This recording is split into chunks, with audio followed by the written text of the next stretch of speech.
As befitted their rank, the nobles of the Necron kingdoms emerged far better from biotransference than did the plebeian classes.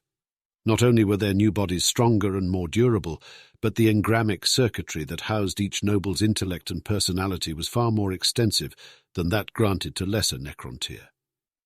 Most Necrons emerge from the Great Sleep as dull-witted creatures, with little memory of the individual they once were.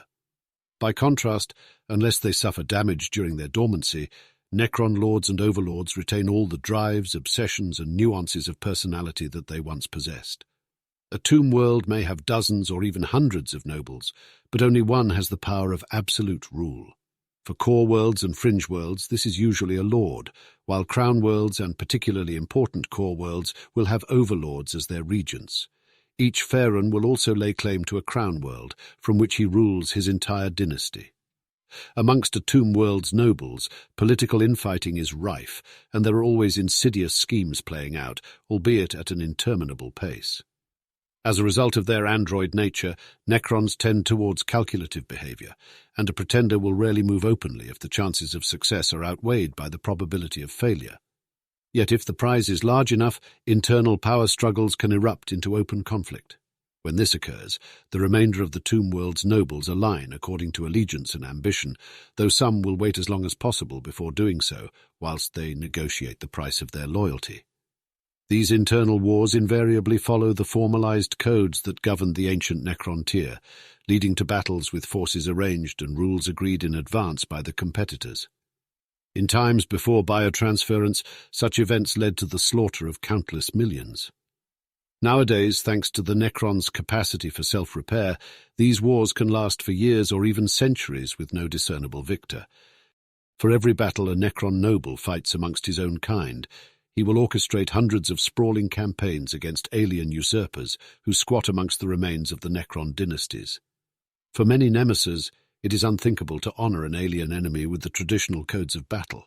In their eyes, most races are little more than vermin to be wiped away with as much efficiency and as little pomp as possible. Many of the more advanced races, such as the Eldari, have simply proven themselves unworthy of being treated as equals. So it is that assassination and ambush forms of battle forbidden in wars between the nobility are employed against outsiders without reservation. Yet no matter how base a Necron ruler might consider his enemy to be, he will personally lead his vassals from the thick of the fighting whenever possible. Thus does he prove his superiority. When a Necron lord or overlord strides forth in his raiment of war, only the strongest and canniest of enemies have any hope of survival. His armoured form is proof against tank-busting weaponry. His metal sinews have might enough to crush bones to powder.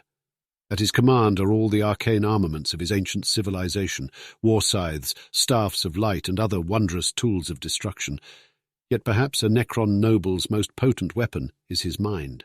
Indeed, a pharaoh has so much force of will that he can infuse nearby minions with a portion of his own burning determination, creating an unstoppable core of resistance against any foe. One of the great marvels of Necron engineering is the Resurrection Orb, a glowing sphere of precious metals that possesses the ability to overcharge the regenerative capabilities of nearby Necrons. When activated, this device unleashes an intense burst of radiation, which revitalizes and reactivates the self-repair routines of even the most badly damaged warrior of the dynasties. With eerie synchronicity, the shattered and broken forms of slain Necrons begin to shift and crawl back together, their living metal skeletons reforming with terrifying speed. These relics are incredibly rare and valuable, and are granted only to the highest-ranking lords and overlords of the Empire.